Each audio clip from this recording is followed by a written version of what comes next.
Hi there. It's Tom and Tom podcasting as we so often do. It's a new week for us. And we have talked on these podcasts about vision and we have talked about values. These are two of the three components of what we call North Star principles. Now, why haven't we talked about mission yet, Tom? We start with mission often. Yeah, So yes, we left it for it's last this good. I'm time. glad we're getting around to it. Yeah. So mission for those of you who aren't clear on this, and I think it's important to start with this every time because so often we see people confusing mission and vision. And and then when you start talking about them, people get further confused because they're It just already mix them up all the time. right. So a vision is something that you are working towards. It's something that you hope to achieve sometime in the future, which hopefully is addressed in your vision statement. It's a look at the future that you're trying to create. A mission is who you are, your reason for being, your raison d'etre, if you like. And it typically doesn't change. As we say in the book, if you're changing your mission, something has gone seriously wrong. Or you've been in business long enough, the world has really changed around you, Which which would does be happen something going seriously wrong, like to your whole business anyway. a buggy whip in every barn, like might be at some point not what you want. But the fact that missions are enduring and they define who you are, they're not always as useful on a day-to-day basis for like making small decisions. They tend to be more useful for big missions, for big things. Like if your mission is to provide the best geriatric care in Oakland County, Michigan, then you've defined yourself as being limited to Oakland County, Michigan, if you write that into your mission statement. Now, you may later just conquer Oakland County and go, oh, what do we do next? Mission accomplished. And so you do have to be careful about your mission statement that it's not too narrowly focused, that it doesn't give you room to move. But it also means that you need to think about the confines of your mission statement when you decide what to do. Like if geriatric care in Oakland County was your mission statement, saying, let's consider providing meals to poor people, like, how does that fit that mission? It doesn't. You shouldn't do that. It's a big new program that you're not going to do because it doesn't fit. But we were talking earlier, Tom, about how missions also help other people understand who you are. And that can be an important ongoing thing. So to me, some of the more interesting mission statements that we see in modern times are like SpaceX mission to make humans a multiplanetary species. And one of the reasons I find that mission so interesting is, and they may have changed it, but I think that's still a predominant feature. I was listening to a controls engineer at SpaceX who'd been there a while, and he was like, when I came on, anytime I made any decision about any rocket or platform, I was always asked to think, does this help us get to Mars? But getting to Mars is a vision. making people an interplanetary species. It's a mission. Yeah. So it's like, how do I do that? How does this impact what I'm doing? I'm just trying to get the first rocket into flight. Am I, maybe a new version of rocket? Or I'm trying to build a new control platform. I'm asked to keep that mission in mind and not be unaware that it exists. Right. So let me ask you a That's question. that's very different than almost any other place that I've ever seen. And I want to ask you a question about that because, as you may know, XAI was recently folded into SpaceX. Does that dilute their mission? I mean, it was a convenient thing if they were going to put data centers in space to have your own rocket company, but or to be a rocket company. But how does it help make you an interplanetary species? It might. I'm not saying it doesn't, but Probably, I mean, it's like, and I do think they've tweaked the mission a little bit uh, around that merger. But I'll stay with the old one that I happen to know. the Which is like, it's quite clear that the only way we're likely going to become an interplanetary species, at least in our solar system, as if robotic AI builds things before we get there. Like it just won't happen. Just sending people too far away. It's too long. There's too much to do. It's too hostile of an environment. But maybe someday we'll live on Mars if robots build enough of a colony there for us that there's actually food and water and something waiting for us when we arrive to live there long term. Like, I see everything he does as being affiliated a little bit with I call it his vision to die on Mars.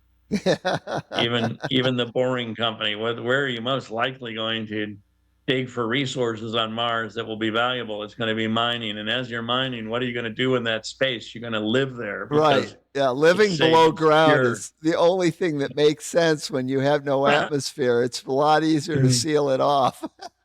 Yeah. Like, what are the reasons the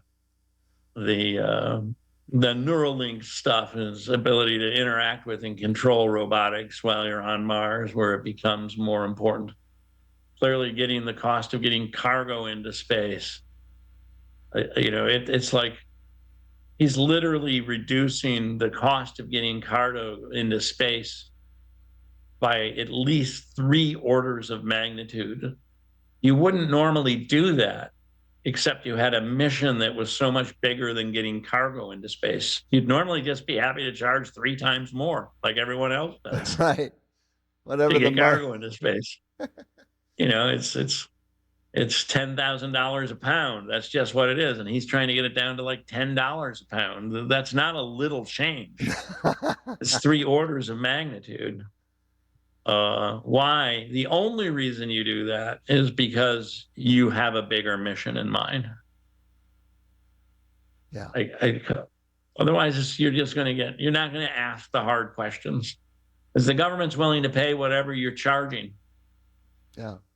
I saw something about the recent space mission, the flight around the moon, and how relatively affordable it was. And I'm like, yeah, it's affordable because Musk has made it so inexpensive to get cargo into space that everyone else is forced to sort of up their game to reduce the cost to do other missions. Yeah. It's like, that's the world we now live in. So to me, like, I'm going to hit you up with one. What's one of your favorite missions that you've heard, like, to ground people back and like what we really think about a mission statement? Well, the only company that I ever worked for that had a mission statement that stood out to me was Ithaca. And they are a nonprofit. So nonprofits tend to be in a little bit of a category by themselves. because they're almost by nature mission driven. I've been on the board of nonprofits and worked with nonprofits before, and they all have a strong mission. They have to, because that's what they're selling, basically, is their mission.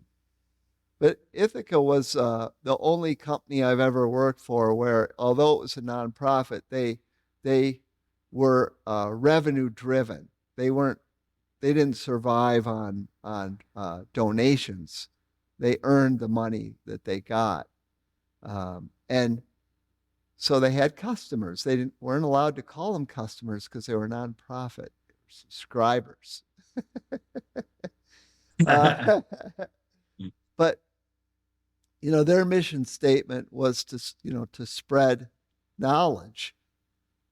And I can tell you that more than once, when I was interviewing candidates to join the company, they said, I really was struck by your mission and I want to work here because I like your mission.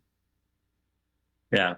And I think that could happen in a for-profit company too. If you have a strong mission and it resonates with people as something that has an element of good for humanity in it. Like if your mission is to make buttloads of money for, your shareholders,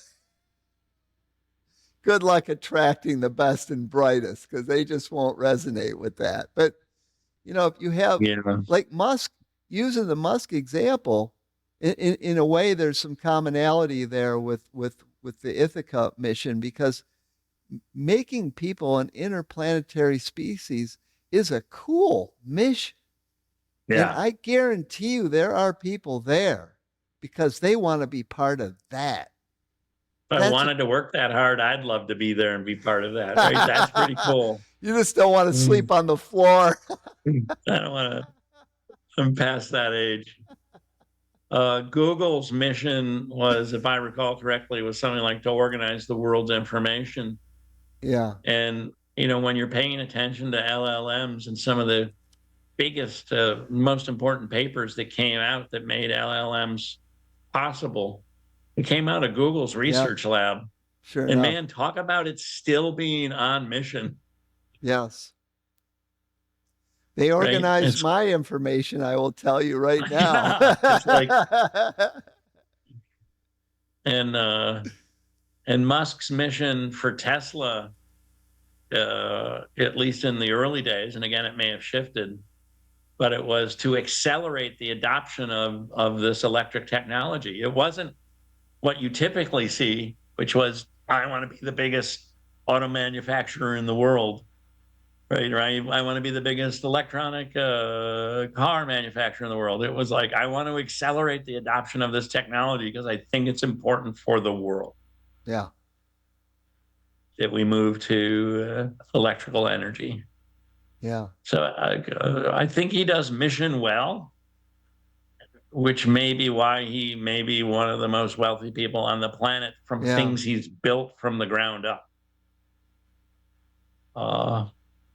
People can get aligned behind those missions.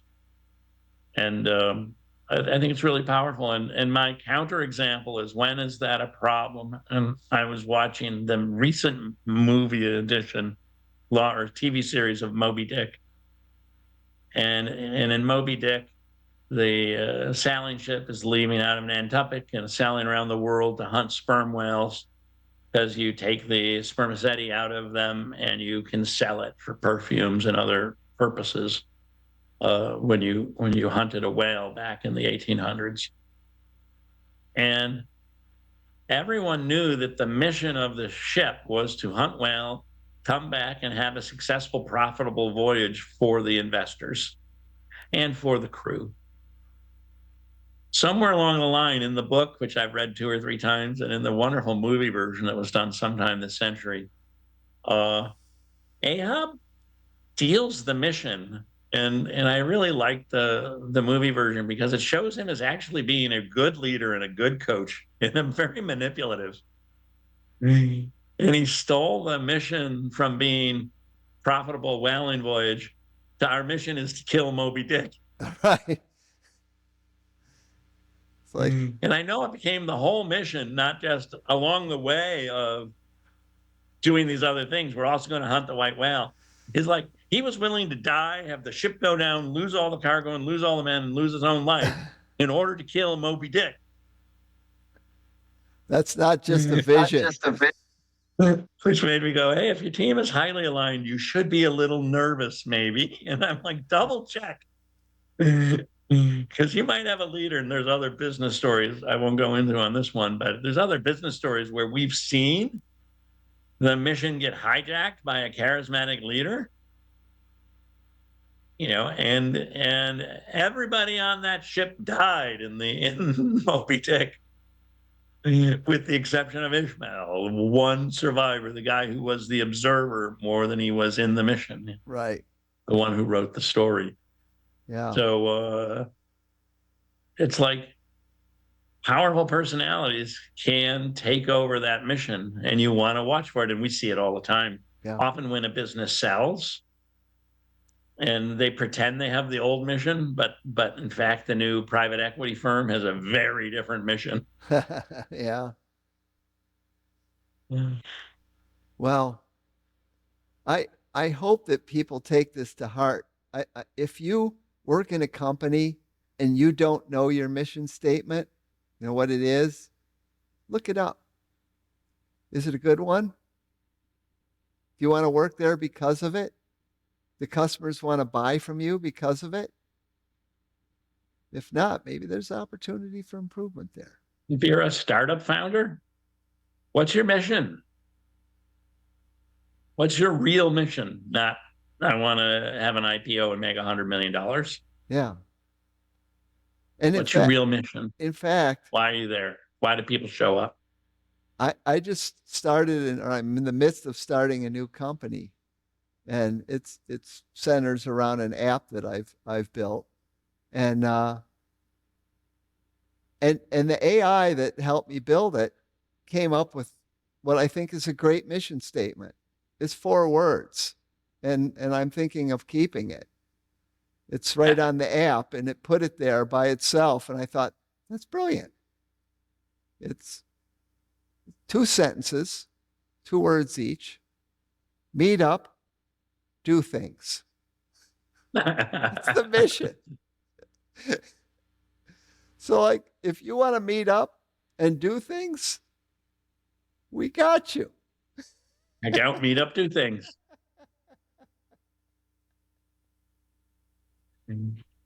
Yeah, and another startup I'm working on as well, it was really important to me that the principal founder, because I'm the supporting founder, that he really capture the mission, vision, and values that really reflected his core being, because it's for the app at questionsheal.com, and it's like, it's really trying to be a service to humanity.